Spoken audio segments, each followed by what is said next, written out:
Internet पे आज देख रहे होंगे एप्स्टाइन फाइल। क्या है ये? क्या है ये? सब दुनिया के जालिम चेहरों की छुपी हुई तारीकियां। सब ताकत वाले नंगे हैं, तुम उनके पैरोकार ना हो। ये सब बड़े बड़े कुर्सियों पर बैठे हुए अंदर के रेपिस्ट हैं, अंदर के जिनाकार हैं, और ये दुनिया को सबक पढ़ाते हैं अमन का, ये दुनिया को सबक पढ़ाते हैं अखलाक का। आओ अखलाक की बात और हुस्न की बात करें तो ताजदार मदीना की बात। यहां जो कहा जाता है वो किया जाता है। यह नहीं है कि कुर्सी संभालने के बाद कुछ और कहा जाए और अमल कुछ और किया जाए। बारगाह मुस्तफा में आओ ऐ नौजवानों, मैं इसीलिए दर्द दिल के साथ पूछ रहा हूं, ये तकरीर कोई सजाई भी नहीं कह रहा हूं, दर्द दिल के साथ पूछ रहा हूं। एक तरफ तुम कहते हो हुस्न वाला वो चेहरा था, फिर तुम्हारा चेहरा क्यों नहीं? तुम हुस्न वाले की पैरवी क्यों नहीं कर रहे? दाढ़ी तुमको चुभती क्यों है? दाढ़ी तुमको डसती क्यों है? तुमको बुरी क्यों लगती है? इसलिए ना कि दुनिया वालों ने ताना देना चाहा कि मुल्ला बन गया, मौलवी बन गया, उनसे डर करके तुमने अपने आप को औरत बनाने के चक्कर में फंस गए। यानी कल को अगर ये तुम्हें कहने लग जाए कि तू बकरा लग रहा है, कपड़े उतार दे, तो नंगे घूमोगे।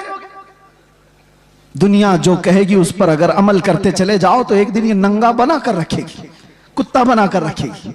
इसीलिए हम कहते हैं तुम शेर हो, कुत्तों की चाल न चलो। तुम्हें अल्लाह ताला ने खैर उम्मत बनाया, तुम्हें अल्लाह ताला ने खैर उम्मत बनाया। देखना है तुम मुजरा करने वाले, नाटक करने वालों को ना देखो।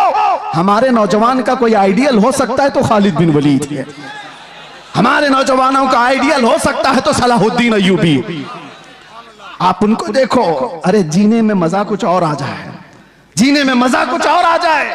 आप अरे गैरे नथु खेरे बुज़दिलों के वाकयात पढ़ोगे तो वैसे बीमार हो जाओगे। रसूलुल्लाह के जानिसारों की तारीख पढ़ो, अरे फिर हर दर्द भूल जाओगे। आपको मैं बताऊं, एक बात मैं आपको बताऊं, 15-20 साल तक नशा दे देकर दुनिया ने इस कौम को सुलाने की कोशिश की। माल का भी नशा होता है, हुस्न का भी नशा होता है, मनसब का भी नशा होता है। ये सारे नशों में मुब्तला करके अरबों को सुलाया। और उसके बाद एक डॉक्टर साहब, बहुत बड़ी बात है, डॉक्टर जो है ना वो जानते हैं अच्छी तरह से, किसी का ऑपरेशन करना होता है तो पहले उसे सुन किया जाता है। बगैर बेहोशी का इंजेक्शन दिए हुए सर्जरी नहीं करता डॉक्टर। अच्छा डॉक्टर साहब से हमने पूछा, आपने इंजेक्शन तो दे दिया, बेहोशी का इंजेक्शन दिया है, लेकिन कब पता चलता है कि ये बेहोश हो गया? उसे कैंची मार के देखते हैं या उसको चूंटी काट के देखते हैं, हाथ पैर नहीं हिला रहा है तो समझते हैं कि बेहोश हो गया, अब काट पीट शुरू कर सकते हैं। ये ऑपरेशन थिएटर का उसूल है।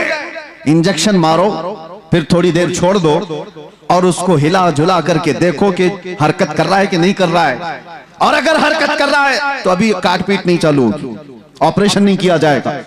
मेरे अजीजों, ये दुनिया इसी तरह सालों नशा में रखती है और उसके बाद चेक करके देखती है कि अभी होश में है या नहीं। और चेक करने का तरीका यह है कि किसी खबीस नफ्स को गुस्ताखी रसूल पर उभारा जाता है। नबी पाक सल्लल्लाहु अलैहि वसल्लम की शान में कोई गुस्ताखी करता है, वो इसीलिए कराया जाता है कि कौम मुस्लिम उम्मत मोहम्मदिया को देखें कि अभी ये होश में है कि मदहोश हो गए, हाथ पैर हिला रहे, आवाजें आ रही या सो गए। दुनिया देखती है। मैं और आलम की बात तो नहीं कहता, लेकिन मुझे फख्र है हिंदुस्तानी होने पर कि अल्हम्दुलिल्लाह यहाँ के बच्चे, यहाँ के मोहल्ले, यहाँ की आबादियां, इन्होंने नशा तो बहुत खिलाया है, लेकिन जब कभी किसी कुत्ते ने भौंका तो हर मोहल्ला खड़ा हो गया था, हर आबादी खड़ी नजर आई। और फिर तुमने देखा है पूरे हिंदुस्तान में शुमाल से लेकर जुनूब तक, मशरिक से मगरिब तक एक नारा गूंजने लगा, लब्बैक या रसूल अल्लाह। ये इस बात की अलामत थी कि नशा तो बहुत दिया, लेकिन हिंदुस्तानी मुसलमानों पर तुम्हारा नशा काम नहीं किया। ये आवारा तो हो गए मगर मेरे मुस्तफा के गद्दार नहीं हुए। मैंने गमों की रातें देखी हैं, अंधेरियों में अपनी माँ को नहीं पुकार सकते, बाप को नहीं पुकार सकते। हमें यकीन है कि हमारी आवाजें दीवार के बाहर तक भी नहीं जा सकती, लेकिन इतना दिल में एहसास था चाहे 70 कोठरियों में बंद हो, आवाज मदीने तक तो जरूर जाएगी। ये यकीन था पुख्ता। और उस वक्त यही तलब थी जो ये कह रहे थे जब वो बेहिजाब हो गए, खार भी गुलाब हो गए, जो कांटे थे वो गुलाब बन गए। हम जैसे निकम्मों को किसने ये शोहरत दी है? या हम जैसे नाहंजार लोगों को किसने ये मकाम दिया है कि लोग देखने के लिए खड़े हो जाएं? मेरे अजीजों, हमारा सोशल मीडिया प्लेटफॉर्म नहीं, या हमारे पब्लिसिटी के लिए किसी तरह के खर्चे हों, अल्लाह वल्लाह बिल्लाह तल्लाह हमने कभी शोहरत के लिए पैसे खर्चे नहीं किए और ना ही लोगों को इस्तकबाल के लिए खड़ा किया है। हम तो इसके लिए कफील अंबर साहब को एक बार नहीं 10 बार बोल चुका हूं कि मिंबर पर मेरी तारीफ मत करो, स्टेज पर मेरी तारीफ मत करो। ये मिंबर रसूल है, सिर्फ रसूल की तारीफ हो। बादशाह के सामने फिर किसी वजीर की बात नहीं होती। लेकिन मैं आपको इसलिए ये बात कह रहा हूं कि हमने ये जमा नहीं किया है, हमने पब्लिसिटी नहीं की है। ये जहां पर भी जाते हैं ये सिर्फ और सिर्फ वो अताए मुस्तफवी है। नबी कौनैन सल्लल्लाहु तआला अलैहि वसल्लम की अताएं हमने देखी हैं कि जब हम फकीरी में हों, गुर्बत में हों और फिर ये पुकारें कि आका नजरे करम हो जाए, तो फिर मामला वही होता आता है फकीरों पे उन्हें प्यार कुछ ऐसा, खुद भीख दें और खुद कहें मंगते का भला। जब वो बेहिजाब हो गए, खार भी गुलाब हो गए। ऐ नौजवानों, नशा अगर तुम्हारे मोहल्लों में आया है तो इसी शेर पर मैं गुफ्तगू कर दूं, इसी शेर पर मैं अपनी गुफ्तगू तमाम कर दूं।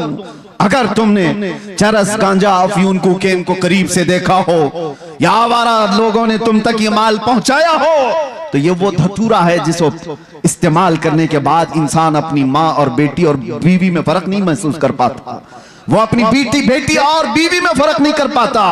जमीन और आसमान उसे पता नहीं, हराम, हलाल, कुफ्र, शिर्क और ईमान में कोई इम्तियाज बाकी नहीं रख पाता।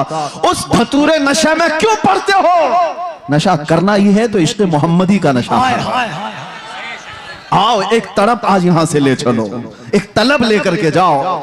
आज इस जलसे में आए हो, ताजदार मदीना सल्लल्लाहु तआला अलैहि वसल्लम की इस महफिल में आए हो, बहुत मांगा होगा तुमने अल्लाह करीम की बारगाह में, औलाद भी मांगी होगी, तिजारत भी मांगी होगी, और तुमने अपने घर बार के बीमारों की शिफा मांगी होगी। कौन ऐसा मोमिन है जो दुआओं से दूर रहता है? कुछ न कुछ रोज मांगता है, लेकिन क्या ही अच्छा होता वो मांगते जो शहजादा आला हजरत ने मांगा था। क्या मांगा था मुफ्ती आजम ने?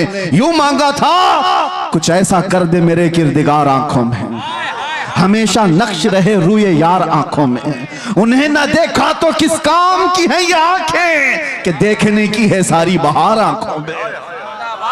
ये तलब लेकर के जाओ, ये तड़प यहां से लेकर के जाओ कि अल्लाह अगर जिंदगी के चंद अय्याम मेरे बाकी हैं तो इन खीरा निगाहों ने, इन आंखों ने दुनिया की रंगीनियां बहुत देखी हैं, दुनिया की रानाइयों से ये ओप चुकी हैं। मौला अब इन रंगों को खत्म कर और जमाले मुस्तफा अता कर दे, इन आंखों को दीदारे मुस्तफा की तरफ दे दो। मेरे अजीजों, फिर होता यह है कि ये लज्जत ऐसी जिंदगी में तुम्हारे इनकलाब लाती है कि ऐरा गैरा नत्थु खेरा किसी को तुम्हारे आंखों में जचने की हिम्मत भी नहीं होगी, किसी की तरफ तुम्हारी नजरें नहीं उठेगी। दीदारे मुस्तफा की तलब ही ऐसी है कि दो आलम से करती है बेगाना दिल को, अजब चीज है लज्जत आशनाई। और इसी को फाजिल बरेलवी ने कहा था, इमाम इश्क मोहब्बत की बारगाह में किसी शख्स ने गुलाब लाकर तोहफे में पेश किया। गुलाब, हमें भी गुलाब दिए जाते हैं, लेकिन एक आशिक सादिक कैसा होता है? गुलाब लिया और कहा ये तो वो गुलाब है, सुबह खिलता है शाम में मुरझा जाता है। मैं उस गुलाब से मोहब्बत करता हूं जो कभी नहीं मुरझाता। और फिर गुलाब देख करके कहना शुरू कर दिया, सरताब कदम है तने सुल्तान जमन फूल, लब फूल, दहन फूल, बदन फूल, सकन फूल, वल्लाह जो मिल जाए मेरे गुल का पसीना, मांगे न कभी इत्र न फिर चाहे दुल्हन फूल। क्या बात रजा उस चमनिस्तान करम की, जहरा है कली जिसमें हुसैन और हसन फूल। फूल पर पूरी नात लिख दी।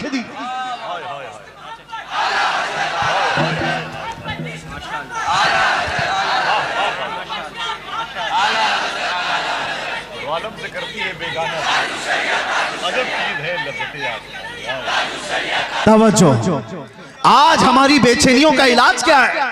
हमारी बेकरारियां कहां से दूर हों? कौन दूर करेगा? यह हमारे इफलास का इलाज क्या हो सकता है? आओ बारगाह सिद्दीक़ अकबर में सैयदना अबू बकर सिद्दीक रज़ियल्लाहु ताला अन्हु गर्मियों के दिन अपने घर से बाहर निकले और रसूल पाक सल्लल्लाहु ताला अलैहि वसल्लम अपने हुजरे से बाहर निकले। ऐन इत्तेफाक उसी वक्त नबी पाक सल्लल्लाहु ताला अलैहि वसल्लम बाहर आए। हजरत अबू बकर से पूछा, माँ बिक या अबू बकर, अबू बकर क्या हुआ तुम्हें, इस वक्त क्यों आए हो? हजरत अबू बकर ने क्या कहा, भूख की शिद्दत ने मुझे या रसूल अल्लाह बाहर निकाल दिया घर से। तवज्जो चाहता हूं, भूख की शिद्दत ऐसी है या रसूल अल्लाह, बाहर आ गया। थोड़ी देर आगे गुजरे थे, हजरत उमर भी मिल गए। उसी वक्त उनसे भी रसूलुल्लाह ने पूछा, क्या उमर इस वक्त तुम क्यों आए? उन्होंने कहा, शिद्दत भूख की ऐसी है या रसूल अल्लाह, हम बाहर आ गए। ये तो सुनिए आप, ये हदीस मौजूद है। और फिर हजरत अबू बकर से पूछो, हजरत उमर से पूछो, वो कहते हैं बात यह है कि जब भूख ज्यादा लगती और घर में कुछ नहीं होता, हम जमाले मुस्तफा देखकर भूख मिटा लेते। हुजूर के चेहरे को देखते सारी भूख खत्म हो जाती। हमारी इफलास, हमारी गुर्बत का इलाज वही तड़प है, कुछ ऐसा कर दे मेरे किरदिगार आंखों में। मेरे अजीजों, जाना तो ये तलब लेकर के जाना कि आका आपका दीदार हो जाए। या रसूल अल्लाह, अभी वो उम्मी फिदाक, आपके दरबार में मेरी हाजिरी हो जाए और आपके चेहरे जमाले जहां आरा की जियारत हो जाए। ये हर मोमिन की तलब और तड़प होनी चाहिए। मैं आपको बताता हूं वो मंजर कैसा था जिसको हदीसों में बयान किया गया है। नबी करम सल्लल्लाहु ताला अलैहि वसल्लम, शेर का मिज़दाक सुनिए, जब वो बेहिजाब हो गए, जब वो बेहिजाब हो गए, आखिरी वक्त था जाहिरी जिंदगी का मेरे मुस्तफा सल्लल्लाहु ताला अलैहि वसल्लम की। रसूल पाक सल्लल्लाहु ताला अलैहि वसल्लम नमाज पढ़ाने के लिए मस्जिद नबवी में उस वक्त नहीं आया करते थे जब अलालत बहुत बढ़ गई, बीमारी बहुत बढ़ गई। नबी अक़दस सल्लल्लाहु ताला अलैहि वसल्लम कई दिन तक मस्जिद नबवी तशरीफ नहीं लाए और उस जमाने में हजरत अबू बकर नमाज पढ़ाया करते थे। बुखारी शरीफ की हदीस है, हजरत अबू बकर सिद्दीक एक वक्त नमाज पढ़ा रहे थे, मगरिब की अजान हो चुकी है, सारे सहाबा सफे बांध चुके हैं, 3 दिन से ज्यादा हो चुका था, सहाबा ने हुजूर को देखा नहीं था। और उन सहाबा का हाल ये था, बेकरारी, बेचैनी इतनी कि जब तक हुजूर को देखते नहीं थे वो घर जाते नहीं थे। उनके हाल तो ऐसे थे, हजरत आयशा सिद्दीका फरमाती, कई सहाबा ऐसे थे कि वो पलक भी नहीं झपकते थे जब हुजूर को देखते रहते। और हुजूर ने एक सहाबी से पूछा भी, क्यों इतना गौर से देखते हो? वो सहाबी कहते हैं, या रसूल अल्लाह, इसके अलावा दुनिया में देखने की है ही क्या? एक सहाबी है, ये भी बुखारी शरीफ में, हुजूर पाक सल्लल्लाहु ताला अलैहि वसल्लम के विसाल के बाद, जानते हो उस सहाबी ने क्या दुआ की? ऐ अल्लाह, मेरी आंखों को नाबीना कर दे। कोई दुआ ऐसे मांगता है, कोई दुआ ऐसे मांगता है। उन्होंने दुआ की और दुआ कबूल भी हो गई, वो नाबीना हो गए, अंधे हो गए। सहाबा ने आकर के उनसे पूछा, ऐसा क्यों किया? वो सहाबी कहते हैं, हुजूर के बाद फिर ये आंखें किस चीज को देखेंगी? कोई दुनिया में ऐसी चीज है जो देखने के काबिल हो? वो अहसनु मिनका लम तरा क़त्तु ऐन व अजमलु मिनका लम तलिद निसाउ। सहाबा ने जब देखा था मेरे आका को तो यही पुकार कर कहा था। हस्सान बिन साबित मशहूर शायर रसूल हैं, कहते हैं आपसे ज्यादा हुस्न वाला मेरी आंखों ने देखा नहीं। अगर हस्सान बिन साबित को कोई ये कहता, हो सकता आपने नहीं देखा, आप तो मक्का में रहते हैं, कहीं और होंगे, आपकी आंखों ने नहीं देखा। पहले मिसरे में उन्होंने इतना ही कहा है, वो अहसनु मिनका लम तरा क़त्तु ऐनी, आपसे ज्यादा हुस्न वाला मेरी आंखों ने देखा ही नहीं। सवाल कोई ये कर सकता कि तुम्हारी आंख ने नहीं देखा तो क्या हुआ, कहीं और होगा? दूसरे मिसरे में जवाब दे दिया, वाजमलु मिनका लम तलिद निसा, हकीकत तो ये है आपसे ज्यादा हुस्न वाला किसी माँ ने जना ही नहीं। सहाबा का अकीदा था वो हुस्न जब वो बेहिजाब हो गए हैं। इसी पर तो सहाबा की जिंदगी थी, सहाबा की जिंदगी थी। आपको मैं बताऊं, हम कोई तैयारियां करके तकरीर करने आते नहीं है, वक्त ही नहीं रह गया है, वक्त ही नहीं रह गया है। बस बारगाह मुस्तफा से जो बुलवा लिया जाए वही उसूल है हमारे लिए। बात तवज्जो, हुजूर अकरम सल्लल्लाहु ताला अलैहि वसल्लम की बारगाह में चल रहे हैं, सहाबा सफे लगाए खड़े हैं, मगरिब की अजान हो चुकी है, सिद्दीक अकबर नमाज के लिए। हर नमाज के वक्त सहाबा हुजूर की हुजरे की तरफ देखते थे, अब खुलेगा तब खुलेगा। 3 दिन हो गए, हुजूर का हुजरा खुलता नहीं था। यह आखिरी अयाम है मेरे आका की जिंदगी के, जाहिरी जिंदगी की। और वो मगरिब की नमाज ऐसी कि सहाबा सफे बांध कर नमाज के लिए रकत बांध रहे थे। इसी असना में हुजूर का हुजरा खुल गया। नबी करम सल्लल्लाहु तआला अलैहि वसल्लम का हुजरा खुला, पर्दा हटा, हुजूर अपना चेहरा मुबारक बाहर निकाल कर सहाबा की सफ़ें देखने लगे। अल्लाहु अकबर। सहाबा कहते हैं कि अन्ना वजहहू वरक़तु मुसहफ़। सब सहाबा किबले की तरफ, आज भी जाए आप मस्जिद नबवी, हुजूर का मेहराब इस तरफ है तो हुजूर की जालियां, जो हुजूर का हुजरा था आपकी बाएं नजर आएगा। किबला सामने है, हुजरा बाएं है। बुखारी की हदीस है, सारे सहाबा हुजूर के हुजरे की तरफ देख रहे थे हालत नमाज में। और फिर सहाबा ये कहते हैं फहममना अन नफ्ततिन, हमें ये गुमान हो गया कि हम सब जो है उछल कूद करने वाले, रक्स करने वाले, वज्द में आने वाले हैं। और उसके बाद वो सहाबा कहते हैं हुजूर को हम देख रहे थे कि अन्ना वजहहू वरक़तु मुसहफ़, ऐसा लग रहा था मेरे आका का चेहरा जैसे कुरान का सफा हो, कुरान का सफा हो। और सहाबा देखते रह गए। आज तक किसी मुल्ला ने यह नहीं कहा कि वह सहाबा का किबला बदल गया था तो नमाज टूट गई। चेहरा पूरा का पूरा बदला था, किबले से बदल करके मेरे आका के हुजरे की तरफ देख रहे थे सहाबा। किसी ने नहीं कहा, बुखारी को नहीं कहा, मुस्लिम को नहीं कहा क्या ऐसी हदीस लाए हो कि सहाबा पूरे के पूरे बदल गए थे। हाँ, बरेली वाले ने इसका जवाब दिया, बरेली वाले ने जवाब दिया है। वो जवाब इतना शानदार दिया है, वो अकीदा बन गया। और इसीलिए मैं कहता हूं बरेली वाले का अकीदा खुद का नहीं है, वो सहाबा का अकीदा, वो सहाबा से लिया हुआ है। बरेली वाला क्या कहता है, हाजियो आओ शहंशाह का रोजा देखो, काबा तो देख चुके, अरे काबे का काबा देखो। मेरे आका सल्लल्लाहु तआला अलैहि वसल्लम की तरफ हालत नमाज में सहाबा देख रहे हैं। नारे तकबीर, नारे रिसालत, उलमाए अहले सुन्नत, मसलके आला हजरत पीरे तरीक़त हजरत अल्लामा गुलाम रहमानी साहब किबला। आपकी तवज्जो है, हम हुस्न मुस्तफ़ा पे बात कर रहे हैं। और इसीलिए किताब शिफा शरीफ में यह फरमाया गया कि जब यूसुफ अलैहिस्सलाम के जमाने में कहत पड़ गया था, सालों तक गल्ला नहीं आ रहा था और उन्होंने पहले जमा कर लिया था, और वो गल्ला जब तकसीम करते थे, एक बार ऐसा हो गया कि गल्ला खत्म होने को आ गया, अभी 3 महीने बाकी थे फसल आने को। उन्होंने बारगाह रब्बुल इज्जत में अर्ज की कि अब इस पूरी रियाया को गल्ला कैसे तकसीम किया जाए। रब ने हुक्म फरमाया पूरी रियाया के दरमियान जाकर अपना चेहरा खोल दो। और यूसुफ अलैहिस्सलाम मजमे में आकर अपना चेहरा खोलते, उनका हुस्न देखकर लोगों की भूख मिट जाती। यह हुस्न यूसुफ की बात है, यह हुस्न यूसुफ की बात है। और उसके बाद आओ जमाले मुस्तफा की बात। यहां पर मेरे आका सल्लल्लाहु तआला अलैहि वसल्लम को देखकर भूख नहीं मिटती, सिर्फ भूख नहीं मिटती। सहाबा तो कहते हैं हमारी जिंदगी आपके लिए, हमारी औलाद आपके लिए, हमारे माँ बाप आपके लिए, बल्कि कुर्बान होने को हर सर तैयार नजर आता है। भूख मिटाना अपनी जिंदगी की जरूरियात, लेकिन जान देना ये और मामला। हुस्न देखकर जान देने की बात होती। बारगाह मुस्तफा सल्लल्लाहु तआला अलैहि वसल्लम में इमाम आजम अबू हनीफा से एक शख्स ने सवाल किया था कि सुना है एक काफिर की मौत, बदबख्त की मौत जब आती है तो उसकी रूह निकालने का दर्द बहुत ज्यादा होता है, और एक मोमिन साले आशिक मुस्तफा की रूह निकाली जाती है तो सुकून के साथ वो दुनिया से जाता है।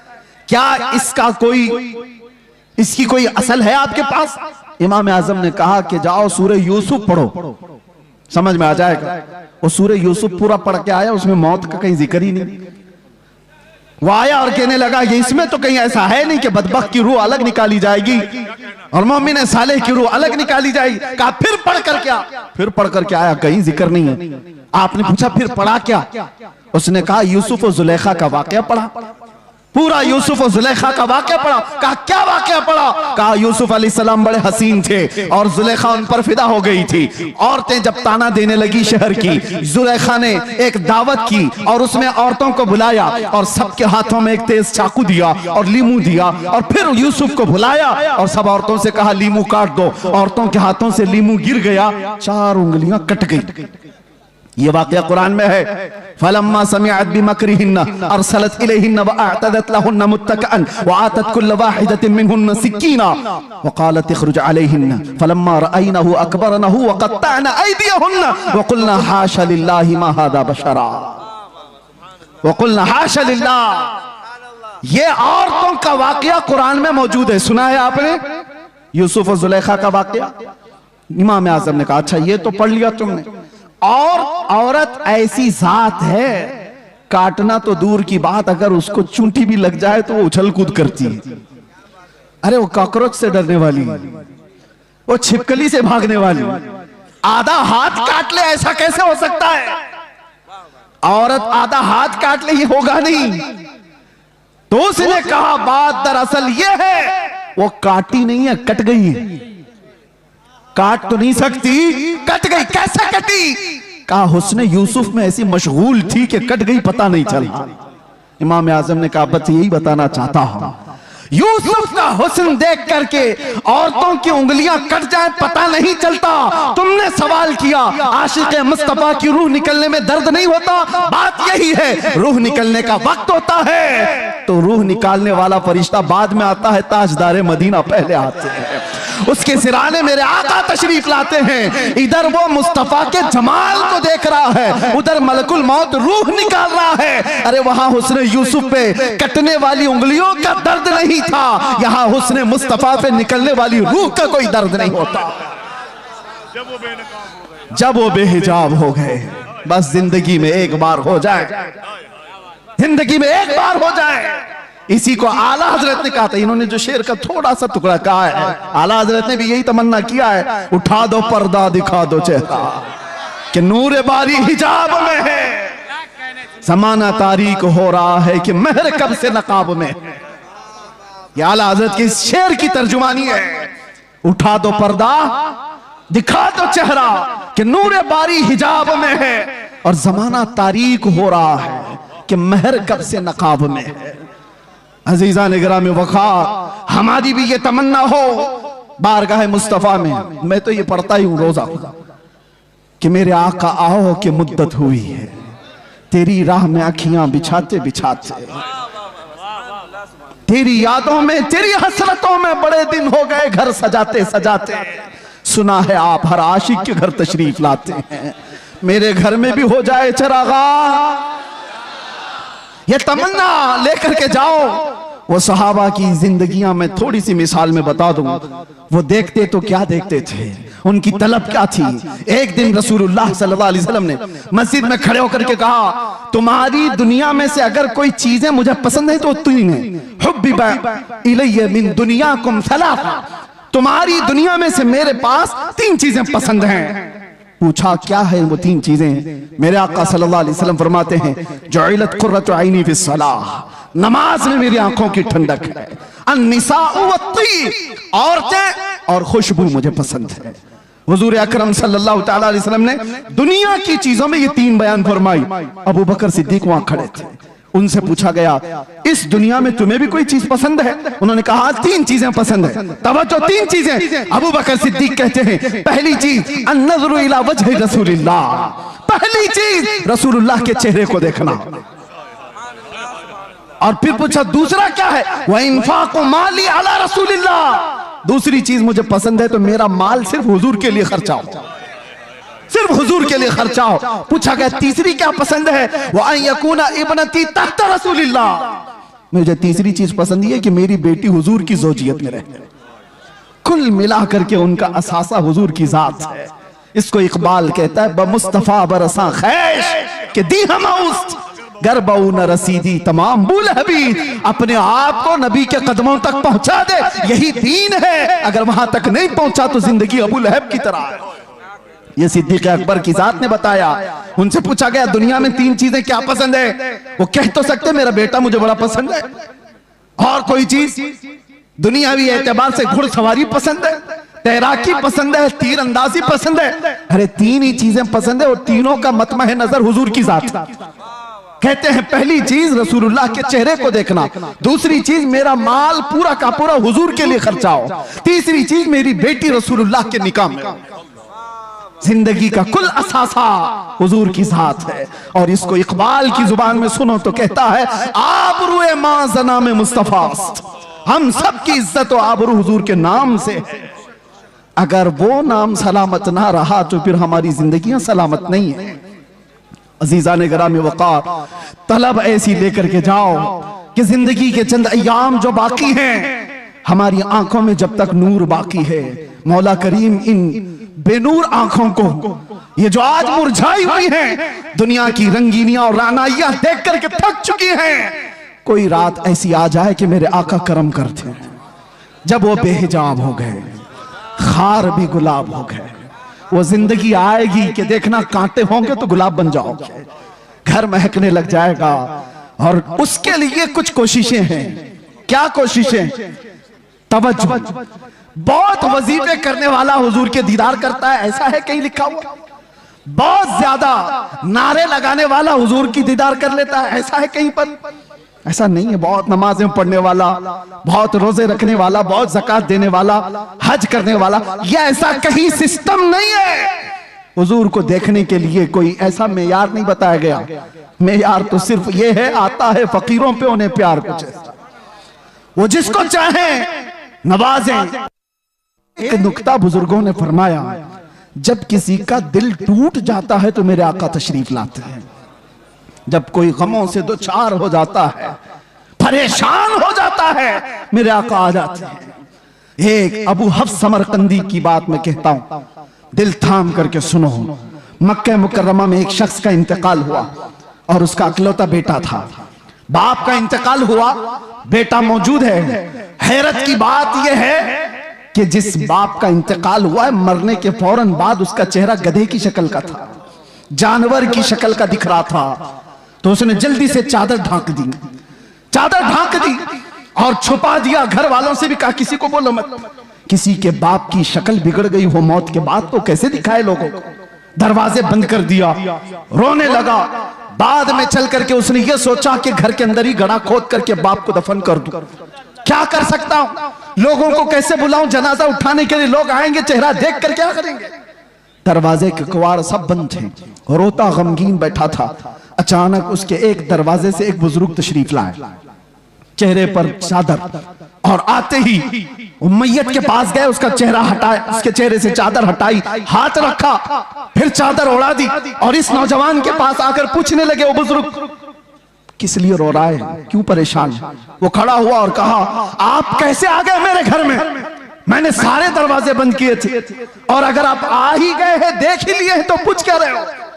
मेरे बाप का चेहरा बिगड़ा हुआ है, मौत के बाद जानवर की शक्ल बन गई है, दिखाऊं तो लोगों को कैसे चेहरा दिखाऊं? आने वाले शख्स बुजुर्ग ने कहा, कुछ भी तो नहीं हुआ तेरे बाप के चेहरे को, जा देख तो सही।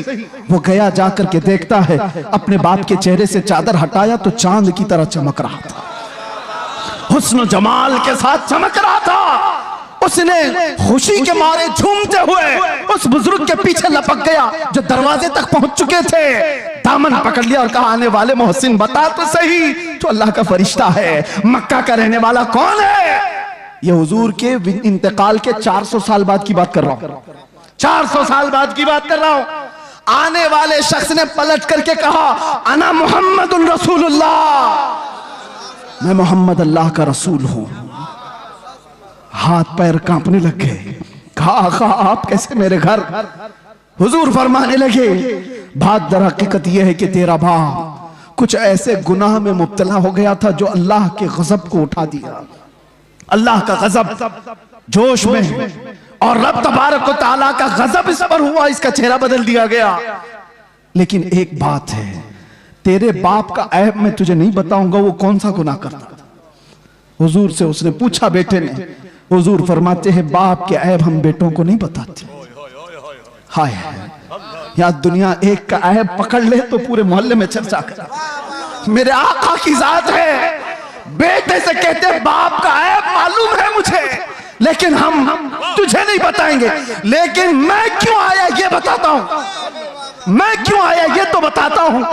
तेरे बाप की बुराई तो थी जिससे रब नाराज था, लेकिन एक अच्छा काम था तेरे बाप का। ये बिस्तर पर रात को उस वक्त तक नहीं सोता था जब तक 100 बार मुझ पर दुरूद नहीं पड़ता था। इसका दुरूद जो फरिश्ता मुझ तक पहुंचाता था वो आज आया मेरे पास, कहने लगा गजब हो गया आका, जिसका दुरूद रोजाना आपके दरबार में लाया करता था वो मर गया, मगर रब नाराज है और उसके चेहरे को बदल दिया गया है। आका आप पर दुरूद पढ़ने वाले का चेहरा सलामत नहीं रहा तो दुनिया क्या ताना देगी। हुजूर कहते हैं मैं आया और हकीकत में तेरे बाप का चेहरा बदला हुआ था। मैंने तेरे बाप के चेहरे पर हाथ रखकर अल्लाह से इतनी अर्ज की कि मौला इस चेहरे को तो ना बदल, इस चेहरे को तो ना बदल। रब ताला ने फरमाया महबूब हाथ उठाओ, इस वक्त मौजूद लोगों में सबसे ज्यादा हुस्न उसको दिया जाएगा।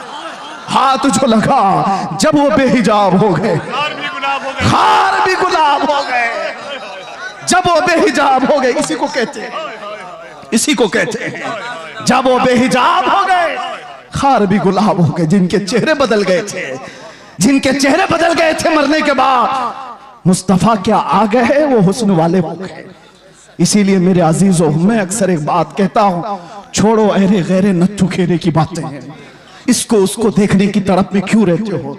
और उलमा के लिए भी ये मिंबर थोड़ी देर के लिए मिला होता है, इसकी बजाया उसकी बजाया तुम कब तक ये करते रहोगे। बात करो उस मुस्तफा की जिसकी बात करके 100 साल हो जाने के बाद भी बरेली का आशिक अभी मुर्दा नहीं कहलाता। जिस मजमे में जाओ आला हजरत जिंदा नजर आता है। वजह क्या है, वजह क्या है, वो आला हजरत ने अपने बाप दादों के कसीदे नहीं पढ़े थे, आला हजरत पठान कबीले की तारीफ में नहीं गुनगुनाए। जब बात आई तो यूं कहते मैं गदा हूं अपने करीम का, मेरा दीन पारे ना नहीं। किसी ने अगर तारीफ के लिए कहा तो वो आला हजरत ने किसी सेठ की, किसी बड़े पीर की या किसी लोगों की तारीफ में जुबान नहीं खोला। दुनियादारों की बात कर रहा हूं, दुनियादारों की बात नहीं। आला हजरत कहते थे वो कमाल हुस्न हुजूर है कि गुमान नक्श जहां नहीं। उसी हुस्न की बात कर रहा हूं मैं। आला हजरत क्या कहते हैं, वो कमाल हुस्न हुजूर है कि गुमान नक्श जहां नहीं। यानी एक हल्का नक्श लगाने का गुमान भी नहीं कर सकते, वो कमाल का हुस्न है। और यही फूल खार से दूर है। दुनिया के सारे फूलों में कांटे होते हैं, एक मदीने का फूल है जिसमें कोई कांटा ही नहीं। जहां भी शमा रोशन होगी धुआं तो आएगा ही, जहां चिराग रोशन होगा आसपास धुआं होगा। मगर बरेली वाला इमाम कहता है यही वो शम्मा है कि धुआं नहीं। धुआं तकलीफ देता है और शमा रोशनी देती है, लेकिन हर शमा के साथ धुआं होता है। सिर्फ मदीने की शमा है जिसमें धुआं नहीं, रोशनी ही रोशनी है। तेरे आगे यूं है दबे लच्छे फुसहा अरब के बड़े बड़े, कोई जाने मुंह में जुबान नहीं, नहीं बल्कि जिस्म में जाने। अल्लाह अल्लाह अल्लाह अल्लाह। सरे अर्श पर है तेरी गुजर, दिले फर्श पर है तेरी नजर। मलकुत तो मुल्क में नहीं कोई शय वो जो तुझ पे आया नहीं। करूं तेरे नाम पे जां फिदा, न बस एक जां दो जहां फिदा, तो जहां से भी नहीं जी भरा, करूं क्या करोड़ों जहां नहीं। नारे तकबीर, नारे रिसालत, कलामे आला हजरत, इश्क़ मोहब्बत, इश्क़ मोहब्बत, इश्क़ मोहब्बत, इश्क़ मोहब्बत, बस्ती बस्ती करिया करिया। और एक बात, आज यहां पर खड़े होकर के आप कपिल साहब से सुन रहे थे, किसी का नाम मत लो, किसी कुत्ते का नाम हमारे मेंबर से नहीं लिया जाता। गुस्ताखे रसूल उसका नाम भी नहीं लेता मैं। लेकिन एक बात मैं बताऊं, कितनी दिन किया गुस्ताखे, कितने दिन तेरी हयात। ऐसे कीड़े हर जमाने में आगे फना हो गए, लेकिन हस्सान बिन साबित अब भी जिंदा है, काब आज भी जिंदा है, शरफुद्दीन बूसीरी आज भी कसीदे के साथ जिंदा है। हाँ, उन कुत्तों के नगमे सुनाओ जरा जो हुजूर पे भौंकते थे। अबू लहब के कलमे क्या थे, अबू जहल के जुमले क्या थे, उतबा शैबा के जुमले क्या थे। इन गुस्ताखों का जमाने में थोड़ा बहुत चर्चा हुआ होगा, लेकिन कलमे किसी को याद नहीं। क्या गालियां देते थे किसी ने महफूज नहीं किया। आज भी जो बोला गया वो महफूज नहीं रहेगा। कल की हमारी नस्ल को पूछो, क्या कोई दिल्ली से कुत्ता भौंकता था? वो कहेंगे होगा कोई, हमारे जमाने में तो नहीं। क्या कलमे थे वो भी नहीं मालूम। बच्चे भी ये कहेंगे फना हो जाएंगे, लेकिन रहेगा यूं ही उनका चर्चा रहेगा। और कौन जिंदा रहता है? कौन जिंदा रहता है? जो जमाले मुस्तफा का जिक्र करता रहता है। जो डूब गया वो जिंदा है। आज मैं बताऊं आपको, सादी शिराजी और हाफिज शिराजी, सादु और शरफुद्दीन बूसीरी, ये वो लोग हैं जो अपने कलाम के साथ जिंदा है। अरे पढ़ो आज तो आज भी वजद आता है। मुहम्मदुन सय्यदुल कौनैन वस्सक़लैन वल फरीक़ैन मिन अरब व मिन अजमी, नबियुल आमिरुन नाही फला अहदुन अबर रफी क़ौल ला मिनहु वला नअमी, हुवल हबीबुल लज़ी तुरजा शफ़ाअतुहु लिकुल्लि हौलिन मिनल अहवाल मुक़्तहिमी, दआ इलल्लाह फल मुस्तमसिकून बिही मुस्तमसिकून बिहब्लिन गैर मुनफसिमी, या अकरमल खल्क़ि माली मन अलूज़ु बिही सिवाका इंद हुलूलिल हादिसिल अममी, वलन यज़ीक़ रसूलल्लाहि जाहु कभी इज़ल करीम तजल्ला बिस्मि मुंतक़िमी, फ़इन्न मिन जूदिका दुनिया व ज़र्रतहा व मिन उलूमिका इल्मल लौहि वल क़लमी, या नफ्सु ला तक़नती मिन ज़ल्लतिन अज़ुमत इन्नल कबाइर फ़िल ग़ुफ़रानि कल्लममी, लअल्ल रहमत रब्बी हीन यक़सिमुहा तअती अला हसबिल इस्यान फ़िल क़िसमी, या रब्बी वजअल रजाई गैर मुनाकिसिन लदैक वजअल हिसाबी गैर मुनखरिमी, वल्तुफ़ बिअब्दिक फ़िद्दारैन इन्न लहू वल्तुफ़ बिअब्दिक फ़िद्दारैन इन्न लहू, औ सुम्मा रिज़ा अन अबी बकर व अन उमर व अन अली व अन उस्मान ज़िल करम, सादिन सईद ज़ुबैर तलहत व अबी उबैदह व इब्न औफ आशिरिल करमी, वल आहली वस्सहबी सुम्मा ताबिईन लहुम अहलित तुक़ा वन नुक़ा वल हिल्मी वल करमी, या रब्बी बिल मुस्तफ़ा बल्लिग़ मक़ासिदना वग़फ़िर लना मा मज़ा या वासिअल करमी। ये किसने कहा था पता है? शरफुद्दीन बूसीरी। लकवा मार चुका था, फालिज हो चुका था, जिस्म हिलता नहीं था, और डॉक्टर ला इलाज करा चुके थे, और बिस्तर पर सोते तो चमड़ी लग जाती थी। बरसों हो गए, कोई इलाज नहीं था। 170 अशार, उसमें तो मैंने थोड़े से पढ़े। अल्हम्दुलिल्लाह इस फकीर का वजीफा है, और इसीलिए भी कि मेरे मुर्शिद हुजूर ताजु शरिया ने फरमाया था, इसकी इजाजत देते हुए मुझे कहा था हज के सफर में, इसको बाबू पढ़ा करो, इसके रसूल बड़ा करेगा। वजीफा है, और बल्कि कितने औलिया को इससे विलायत मिली। सुनिए, ये तो मैंने चंद अशार पढ़े, लेकिन शरफुद्दीन बूसीरी 170 अशार लिखे थे। और हुआ क्या था? दर्द का मारा, दुनिया का बेसहारा, और जब बीमारी का मारा पुकारता है तो वो आ ही जाता है। आए ख्वाब में, कहा बूसीरी वो सुनाओ जो तुमने लिखा था। कौन आए? जाने जाना आ गए, मुस्तफा करीम आ गए। अरे देख करके ही बीमारियां खत्म हो जाए, फिर हाथ रख दे दो क्या हो जाए?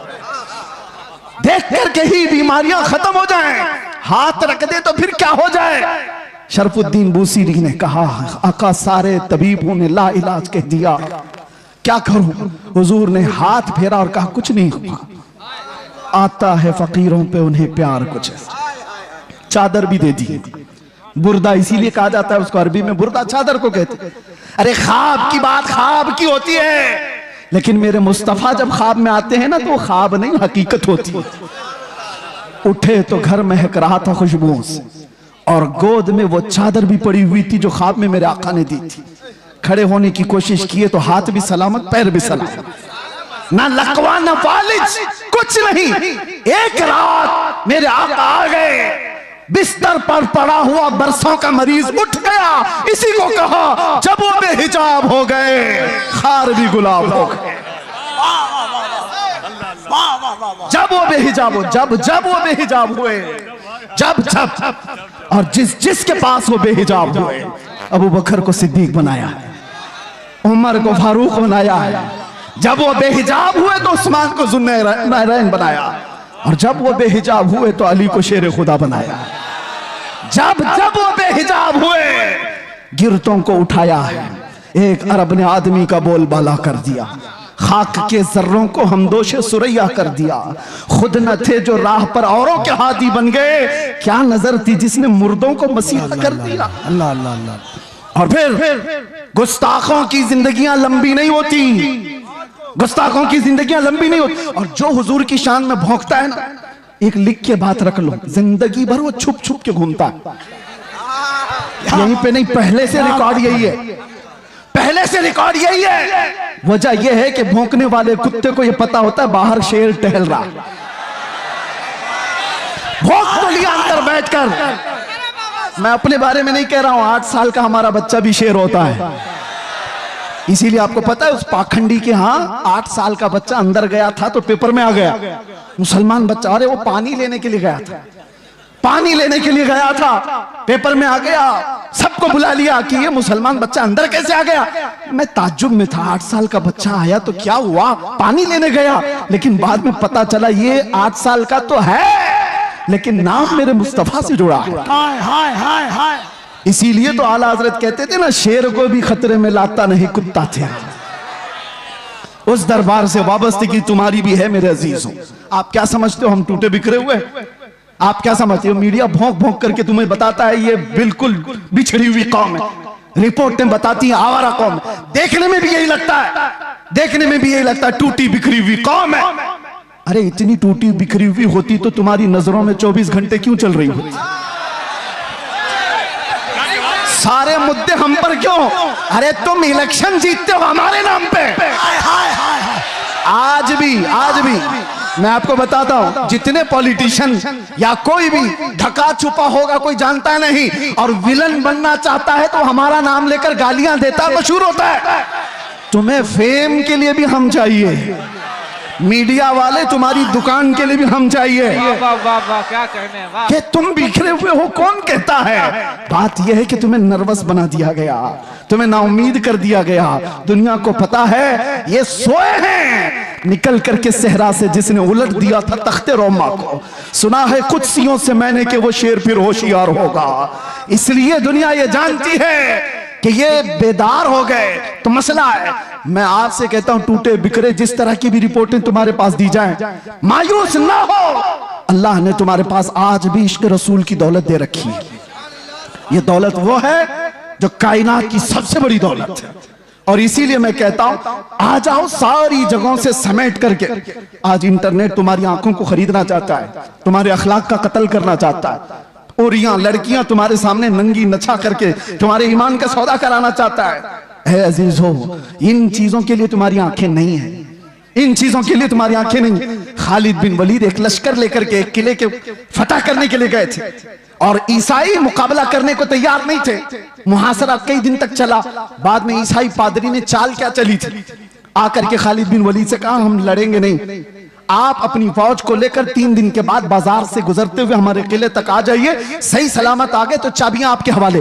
खालिद बिन वलीद ने शर्त मंजूर कर ली, मगर उन खबीसों ने चाल ये रची थी 3 दिन के अंदर सारे मुल्क से हसीन तरीन लड़कियों को आधे कपड़ों में लाकर बाजार में खड़ा कर दिया, दौलत के अंबार बिछा दी, क्योंकि उन ईसाइयों को मालूम था खालिद बिन वलीद के साथ जितनी फौज आई है ये सब जवान लोग हैं।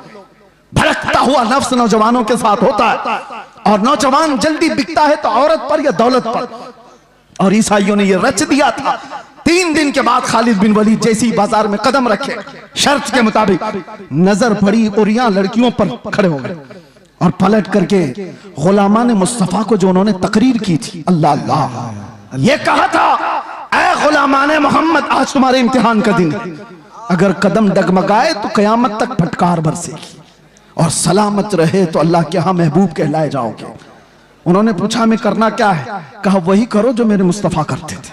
कहा क्या करना है? मेरे आका जब बाजार में चलते थे तो अपनी नजरें नीची रखते थे, बस इस पर अमल करो और निकल जाओ। एक जुमला था खालिद बिन वलीद का, वो फौज पूरी निकल कर चली गई, लड़कियां अपनी तरफ बुलाती रही।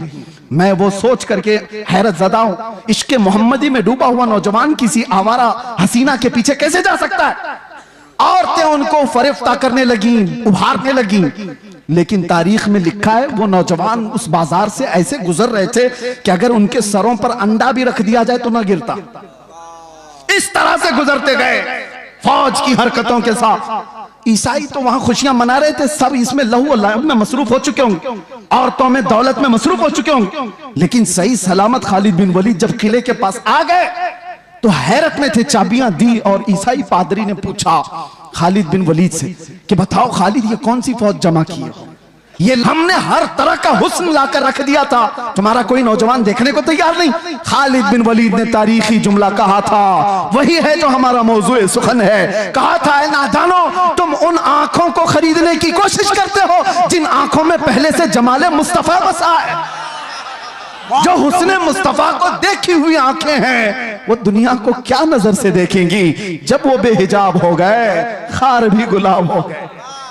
आज़म की दुआ याद रखो, कुछ ऐसा कर दे मेरे किरदगार आंखों में, हमेशा नक्श रहे रूए यार आंखों में। उन्हें न देखा तो किस काम की है ये आंखें, कि देखने की है सारी बहार आंखों में। और सुनो एक आशिक सादिक की तमन्ना, अरे कब्र में जाने के बाद मुनकर नकीर हर एक से सवाल करेंगे, झिझोड़ कर उठाएंगे, पूछेंगे बताइए सवालात के जवाब। लेकिन मुफ्ती आजम कहते हैं, फरिश्ते जो पूछे कब्र में किसकी उम्मत हो, क्या कहते हो जवाब में, क्या कहेंगे?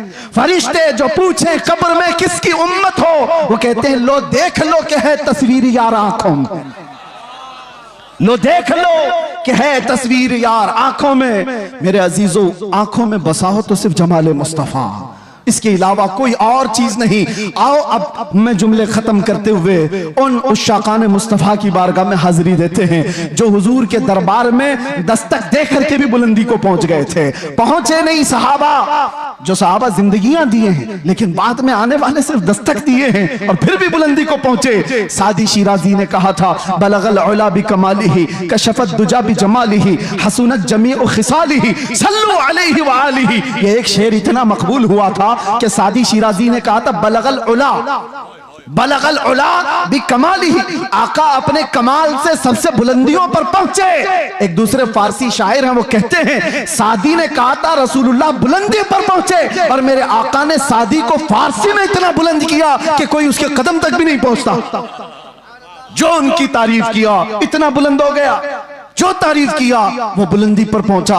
आला हजरत इश्क रसूल की बुनियाद पर हमारे सरों के ताज, हमारे दिलों के पर राज करते हैं। इसीलिए दूसरी बातें ना लाओ, इधर उधर की बात क्यों करें। हम जमाले मुस्तफा की, हजरत जाबिर बिन समुरा कहते हैं, एक दिन 14वीं की रात थी, मैं घर से निकला, मस्जिद नबवी के पास आया, अचानक देखा मेरे आका हुजरे से बाहर निकल रहे हैं। सुर्ख धारीदार जुब्बा था और उस पर चमकता हुआ गुलाब जैसा चेहरा था।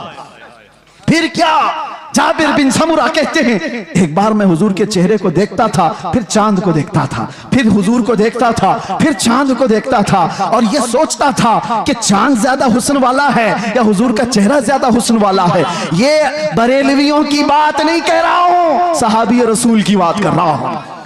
या आज जो ताना देते हो कि ये बरेलवी, इस तरह के बरेलवियों की बात ही वो है जो सहाबा की बात, सहाबी रसूल की बात कर रहा हूं। सहाबी रसूल कहते हैं, मैं चांद भी देख रहा था, हुजूर का चेहरा भी देख रहा था। बार बार इधर उधर करने के बाद मैंने पूछा दिल से, बता हुस्न वाला ज्यादा कौन है? तो उनकी जुबान से जो जुमले निकले, शायर कहता है अपनी तर्जुमानी करते हुए, अरे चांद से तशबीह देना ये भी क्या इंसाफ है, चांद से तशबीह देना ये भी क्या इंसाफ है। चांद में तो दाग है, हुजूर का चेहरा साफ है।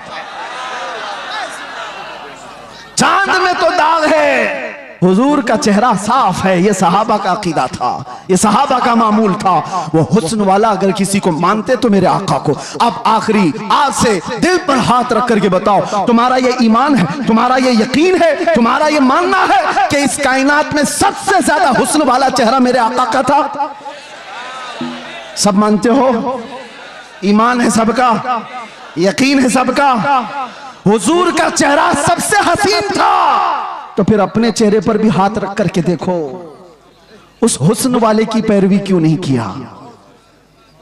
दुनिया किसी एक्टर को देख करके ये समझती है कि ये बहुत अच्छा लग रहा है, हैंडसम लग रहा है, उसकी तरह मैं भी बनूं।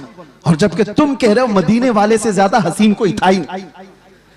तो ये मुजरा करने वाले, नाटक करने वाले तुम्हारे आइडियल कैसे हो सकते हैं, जिनको देखने के बाद औरत और मर्द का पता नहीं चलता? उन लोगों को, उन मुखन्नसों की तुम पैरकारी करते हुए अपने आप को क्या बना रखे हो? नौजवान कानों में बालियां, हाथों में चूड़ियां और चूटी भी रखने लगा, कपड़े इतने फाड़ कर पहनने लगा। कौन सी जात है ये, कौन सी मखलूक है? जैसे कफील साहब ही कह रहे थे, हजरत फिर आप वैसे बोलने लग गए, थोड़ा सा संभल के बोलिए, क्योंकि घुमा फिरा के हमारी तकरीर में कहीं ना कहीं कुत्ता आ ही जाता है। लेकिन मुझे बताओ, है भी तो एक मखलूक ना। कुत्ते को कुत्ता ना कहूं तो टॉमी बोलूं? आप मुझे बताइए, कुत्ते को कुत्ता ही तो कहा जाएगा। लेकिन किसी को तकलीफ होने लग गई तो हमें उसका क्या लेना देना। अगर आप ये बताएं, ये कह रहे थे थोड़ा सा, मैं आपसे कहता हूं मेरे अजीजों, हम कानून के खिलाफ नहीं जा रहे, लेकिन बात अगर मेरे मुस्तफा की इज्जत की आएगी तो हम किसी आसपास की सरहद को नहीं देखते। हम अतराफ में घेरने वाली लाइनों को तोड़ देते हैं, इसलिए कि इंसान की फितरत है, कानून में भी मौजूद है। किसी की मां को गाली देकर किसी ने उसकी गैरत जगाई, या उसकी बीवी को पकड़कर उसकी गैरत जगाई, बदले में उसने मार दिया है, तो कानून भी ये कहता है इंसानी फितरत है, ये गैरत में बेकरार होकर मारा है। इंसानी गैरत होती है। मैंने ये पढ़ा है बहुत सारे कानूनों में, फिर पता चला अरे इंसान को मां की गैरत हो सकती है, बीवी की गैरत हो सकती है, 1000 माओं से ज्यादा मोहब्बत करने वाले रसूल के लिए क्यों नहीं हो सकती? हमारी गैरत रसूलुल्लाह के लिए क्यों नहीं हो सकती? और इसीलिए कहा है, हमारे सहाबा ने जो हमें मसलक दिया था वो यही था, वो सारी गैरत रसूलुल्लाह के लिए रखते थे, मेरे आका के लिए। एक साहबी है जिनका बाप मुनाफिक था, अब्दुल्ला बिन उबई। उसने हुजूर को सिर्फ इतना, हुजूर के सहाबा को इतना कहा था, ये जिल्लत वाले लोग हैं जो मदीने में आ गए, हम इज्जत वाले लोग हैं और हम इन जलीलों को निकालेंगे मदीने से। उसने झगड़े में ये बात कही थी, मुनाफिक था। गज़वा बनु मुस्तलक से लौटने के बाद बेटे ने सुन ली, बेटे को पता चला कि बाप ने ऐसी बातें की है, तो बेटा आया और उसके बाद मदीना इंटर होने से पहले बाप का रास्ता रोककर खड़ा हो गया। कहा तुमने ये कहा रसूलुल्लाह के सहाबा को कि ये हिजरत करके आए हुए मक्का वाले जलील लोग हैं, हम मदीने वाले इज्जत वाले लोग हैं, हम इनको जलीलों को निकालेंगे। बाप ने कहा अरे तू मेरा बेटा है, तू पूछ रहा है? हाँ पूछूंगा, इसलिए कि अब तू मेरे बाप की मंजिल पर नहीं, गुस्ताखे सहाबा की मंजिल पे, रसूलुल्लाह के जानिसारों की गुस्ताखी। कहा रास्ता छोड़ दे। बेटे ने कहा कसम रब्बे जुल जलाल की, उस वक्त तक तुझे मैं मदीने में दाखिल होने नहीं दूंगा जब तक तू अलग ऐलान ये नहीं कहेगा कि मैं जलील हूं, रसूलुल्लाह के सहाबा इज्जत वाले। उस सहाबी ने जब तक उसे बाप को मदीने आने नहीं दिया, जब तक उसने ये नहीं कहा चलो रास्ता छोड़ दो, मैं जलील हूं, रसूलुल्लाह के सहाबा इज्जत वाले। हाँ ये सारे पिलपिले एक दिन बोलेंगे, सारे बुज़दिल एक दिन बोलेंगे कि हम झूठे थे और रसूलुल्लाह के दीवाने सच्चे थे। बस मेरे अजीजों, यहां पर इतनी खामोशी है, फिर आप कह रहे हो कुछ देर की खामोशी। मेरे अजीजों, ये खामोश मजमा है, लेकिन जिस वक्त शोर करना है वो करता है, और अल्लाह ताला ने इतना सेंस दिया है। और फिर आपसे मैं यही कहूंगा, होश के साथ जोश इस्तेमाल करो, ऐसा नहीं कि बेगैरत हो जाओ। बस मैं अपने मौजू पर ही बात को खत्म कर दूं।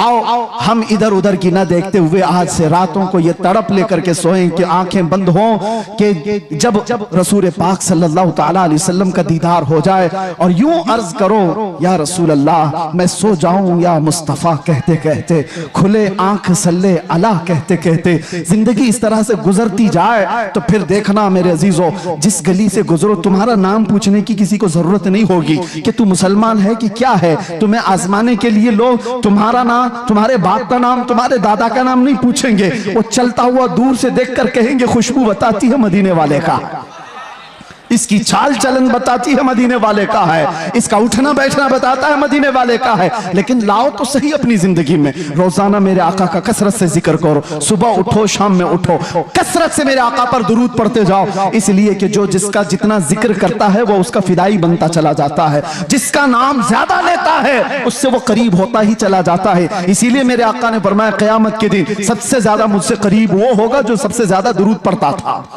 इकबाल से किसी ने पूछा था, तुम्हारा एक शेर इतना बुलंद है कि मोहम्मद से वफा तूने, तो हम तेरे हैं, ये जहां चीज है क्या लौह कलम तेरे हैं। हर एक की जुबान जद आम और खास है, इतनी तासीर है इकबाल के मुतालिक। मैंने सुना, बताया उसके अशार में लज्जत और तासीर इसलिए आई कि जिंदगी में उसने 1.25 करोड़ मर्तबा हुजूर पर दुरूद भेजा था।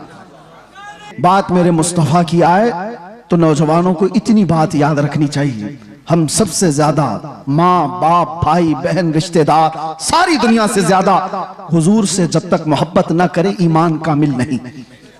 लेकिन साथ में ये हदीस तो पता है, एक और हदीस, अगर आपने कह दिया या रसूल अल्लाह मैं आपसे बहुत मोहब्बत करता हूं, कहोगे आप, कहते हो आई लव सैयदुना, ये तो अभी ट्रेंड चला था ना, सब जगह कहा आपने। सेम ये वर्ड एक सहाबी ने कहा था, वल्लाही इन्नी लउहिब्बका या रसूल अल्लाह, कसम खुदा की है अल्लाह के रसूल मैं आपसे मोहब्बत करता हूं। ये जुमला वही है, लउहिब्बका या रसूल अल्लाह, मैं आपसे बेहद मोहब्बत करता हूं। हुजूर ने क्या कहा, उन्जुर माजा तकूल, सोच के बोल क्या कह रहा है। समझ रहे हैं, अभी आपने कह तो दिया हम हुजूर से मोहब्बत करते हैं, मगर हुजूर कहते हैं सोच के बोल क्या कह रहा है। फिर उन्होंने वही जुमला कहा, कसम खुदा की है अल्लाह के नबी मैं आपसे बहुत मोहब्बत करता हूं। हुजूर फिर फरमाते हैं उन्जुर माजा तकूल, सोच क्या बोल रहा है। 3 बार उस सहाबी ने कहा तो मेरे आका जानते हो क्या कहते, हुजूर फरमाते हैं अगर तू अपनी बात में सच्चा है तो इंतजार कर, मुसीबतें इतनी तेजी से आएंगी जैसे पहाड़ से पानी आता है। हाँ, मोहब्बत रसूल का दावा करना सिर्फ हलवा पराठा खाने का नाम नहीं, बैठ कर नारे लगाने का नाम नहीं, ये शहादत गहे उल्फत में है कदम रखना। लोग आसान समझते हैं मुसलमान होना, हाँ तुम्हें इन तमाम मराहिल से गुजारा जाएगा। उलमा भी इस चीज के लिए तैयार रहे कि हमने हुजूर के नाम पर रोटियां बहुत खाई, इज्जतें बहुत कमाई, जो कुछ भी मिला है मेरे आका के नाम पर मिला है। लोग मेरी जो तारीफ कर रहे मौलाना कि जेल काट करके आ गए हुजूर के नाम पर, इज्जत रसूल के नाम पर, ये कुछ नहीं था, उशरे अशीर भी नहीं कहा जा सकता। वो अइम्मा इज़ाम है। हजरत मोहम्मद बिन हसन अस्करी 20 साल जेल में रहे, इमाम मूसा काजिम 7 साल जेल में रहे, जहर देकर के जेल में ही मारा गया, जेल से जनाजा निकला है। इमाम अहमद बिन हंबल ने 300 कोड़े खाए जिससे रीढ़ की हड्डी झुक गई। उन्होंने मोहब्बत मुस्तफा में ये सब बर्दाश्त किए। फिर आज हम ये कहते हैं मसलहत का पर्दा देखो, हिकमत की चादर में छुपे रहो। मैं पूछता हूं, मैं जो बात कहने जा रहा था बीच में डिस्कनेक्ट हुई, एक सवाल मुझे बताओ, आज मुझे भी नसीहत करो, मेरे भी बच्चे हैं छोटे से, मेरा भी घर बार है, मेरे भी रिश्तेदार, मेरी माँ है, भाई बहन है, सबको दर्द होता है। लेकिन जो लोग नसीहत करते हैं कि बच्चों का ख्याल करो, घर का ख्याल रखो, बीवी बच्चों का, माँ बहनों का ख्याल रखो, उनके आंसू से देखो, मैं पूछता हूं वो बद्र में जाने वाले सहाबा के क्या बच्चे नहीं थे? उहद में मेरे आका के साथ जाने वालों की बहनें नहीं थी? उनका खानदान नहीं था? सबका खानदान था, बल्कि था तो ऐसा था, एक जवान शहीद होकर गिर गया उहद के मैदान में, मदीने की खातून दौड़ती हुई आई हुजूर की बारगाह में, कहा सुना है मेरा जवान शहीद हो गया, अगर आप इजाजत दें तो उसकी लाश देखूं, एक बेटा मरा है, आप इजाजत दें तो मैं उसकी लाश देखूं। कहा जा इजाजत से। वो आती है तो जानते हो, उस नौजवान का जुब्बा उठाकर के पीठ पे हाथ फेरती है और उसके बाद फिर पलटाती है लाश और सजदे में गिर जाती है। देखने वाले साहबा ने पूछा, माई क्या कर रही हो शहीद बच्चे के साथ? सुनो तवज्जो के साथ जो कहते हैं, घर बार भी देखो। वो खातून कहती है, जब मेरा लाल निकल रहा था मैंने इसे नसीहत की थी कि बेटा अगर हुजूर पर कोई सख्ती आ जाए, जंग भारी पड़ जाए तो पीठ फेर कर भागना मत, अगर भागते हुए मारा गया तो मैं अपना दूध भी माफ नहीं करूंगी। मां ने कहा था हुजूर को छोड़ करके जाते हुए मारा गया तो मैं दूध नहीं माफ करूंगी। और फिर मुझे पता चला उहद के मैदान में जंग सख्त हो गई थी, लोगों के पांव उखड़ गए थे, कुफार गालिब आ गए थे। मेरा दिल डोलने लगा, कहीं मेरा बच्चा भागा हुआ तो नहीं हुजूर को छोड़कर। मैं दौड़ती हुई आई, रास्ते में किसी ने कहा नहीं शहीद हो गया है। फिर बेचैनी बढ़ी, भागते हुए तो नहीं मरा। भागते हुए तो नहीं मरा, मैदान में सिर्फ मुझे यही देखना था कि हुजूर को छोड़कर भागते हुए तो नहीं मरा था। आकर के मैंने लाश को पलटकर पहले उसकी पीठ पर हाथ फेरकर इसीलिए देखा कि पीछे से तीर तो नहीं लगे। अल्लाह का शुक्र बजा लाते मैं सजदा कर गई, इसलिए कि मेरा बेटा मरा है, सारे जख्म सीने पर लेकर मरा है। ये दो आलम से करती है बेगाना दिल को, अजब चीज है लज्जत आशनाई। लोग ये कहते हैं हम मसलहतें और हिकमतें क्यों नहीं देखें? जरूर अल्लाह ने फरमाया तदबीर करो, लेकिन जब मेरे मुस्तफा की बात आए तो सहाबा भी तो आइडियल है। बताओ मुझे कहने वालों, मेरी जिंदगी की क्या वकात? मैं कौन सा अहम आदमी हूं जो बच जाऊं तो लोगों का भला हो? मैं ये कहता हूं 1000 दर्जे बेहतर थे रसूलुल्लाह के नवासे इमाम हुसैन। उनका जीना पूरी उम्मत के लिए कितनी बड़ी नेमत, कितना बड़ा कमाल था, मगर उन्होंने जिंदगी बचाने की कोशिश नहीं की, मेरे मुस्तफा के दीन बचाने की कोशिश। जब वक्त पड़े नौजवानों, समझौते में ना जाओ, कल क़यामत के दिन तुमसे भी पूछा जाएगा। तुम जिसके हुस्न के दिलदादा थे, मोहल्लों में बैठ करके नारे लगाते थे, आका की बारगाह में जब भी मदीने जाता हूं तो रोना आता है इस बात को लेकर के कि कहीं मैं सलाम करूं और ये ना पूछा जाए उस जगह से आ रहा है तू जहां से रोज मुझे गालियां दी जाती है। डर लगता है आज, इसीलिए हमारे जज्बात बेकाबू होते, इसलिए हम ज्यादा बोलते हैं, तल्ख लहजे में इसीलिए बोलते हैं, सख्त लहजे में इसीलिए बोलते हैं। बारगाह मुस्तफा में जाने के बाद शर्म से पानी पानी होते हैं, क्या कहें? हकीकत बात है मेरे अजीजों, हमने कोई दिफा नहीं किया, कोई मुसीबतें नहीं उठाई, बहुत मिठाइयां खाई, बहुत अच्छे खाने खाए हैं, अच्छी जगहों पर रहे हैं। उनके बाद पर जिन्होंने तकालीफ उठाई वो सहाबा का मामला था, वो सहाबा का मामला था। उनको कुरान ने यूं ही नहीं कहा रज़ियल्लाहु अन्हुम व रज़ू अन्हु। हजरत अबू हुरैरा कहते हैं एक जंग में हम ऐसे गए थे हुजूर के साथ कि हमारे पैरों के पूरे नाखून उखड़ गए थे, पैरों में हमने कपड़े बांधे थे, ग़ज़वा ज़ातुर रिक़ा उसको कहा जाता है, पैरों के अंदर पूरे नाखून उखड़ गए थे। उस वक्त हुजूर ने पूछा था जो जाना चाहे पीछे जा सकता। सहाबा ने जोश में कहा था आका आप तो यहां तक लाए, मुल्क यमन तक भी आप ले जाए, हम पीछे पलट कर नहीं देखेंगे, पीछे पलट कर नहीं देखेंगे। वो सहाबा थे जो मेरे आका के लिए जीते थे, उनका जीना मरना सब कुछ रसूलुल्लाह के लिए था। और फिर उन्होंने ये ऐलान किया था आका की बारगाह में कि या रसूल अल्लाह, एक साहबी हैं उनके हाथ की नस कट गई और खून बहता हुआ हुजूर के जिस्म पर आया था, हुजूर के जिस्म पर। और जब हुजूर पाक सल्लल्लाहु अलैहि वसल्लम उनके हाथ पर हाथ रखकर पट्टी करने लगे, अरे दर्द के मारे तलवार का जख्म खाया हुआ आदमी बिलबिलाता है, वो मुस्कुरा रहे थे, जंगे खंदक में मुस्कुरा रहे थे। हुजूर ने देखा और कहा क्यों मुस्कुराते हो? कहा या रसूल अल्लाह कुल्लु मुसीबतिन बादका जुललुन, आपके होते हुए हर मुसीबत छोटी है, हर जख्म हल्का है। जब वो बेहिजाब हो गए, खार भी गुलाब हो गए, बस देर इस बात की है कि एक दिन वो आ जाए, मेरे आका बेहिजाब हो जाए, इस प्यासी उम्मत की बेताबी मिट जाएगी। यकीन जानो मेरे अजीजों, किसी और की तलब न रखो, आज के दिन तुम्हें उठाने वाला आपको ये आएगा नहीं। हो सकता है नोचने वालों की तादाद ज्यादा है, तुम्हारे जेबों पर नजर रखने वालों की तादाद ज्यादा है, यहाँ लूट खसोट की दुनिया चल रही है, हर कोई अपने अपने हलकों के चक्कर में पड़ा हुआ है। एक बात याद रखो, छोड़ो ये सारे तमाशे, बारगाह मुस्तफा की तरफ लो लगाओ। इस बेताब उम्मत का, बेकरार उम्मत का इलाज इतना ही है, आका इन आवारा आंखों को एक बार दीदार अता कर दो, अपने हुस्न में महव कर दो, ताकि अब आंखें बेकार ना जाएं, हसीनाओं के चक्कर में हम गुमराह ना हो। फिर दुआ करते हुए जाते हैं, चमक तुझसे पाते हैं सब पाने वाले, या रसूल अल्लाह मेरा दिल भी चमका दे, मेरा दिल भी चमका दे, मेरा दिल भी चमका दे, चमकाने वाले बरसता नहीं देख कर अब्र रहमत, हम बदों पर भी बरसा दे बरसाने वाले। मैं मुजरिम हूँ आका, मुझे साथ ले लो कि रास्ते में है जा बजा थाने वाले, कि रास्ते में है जा बजा थाने वाले। आका अभी वो उम्मी फिदा का या रसूल अल्लाह, तलब है तो सिर्फ एक ही तलब है, सुना है आप हर आशिक के घर तशरीफ लाते हैं, मेरे घर में भी हो जाए चरागा, मेरे दिल में भी हो जाए चरागा।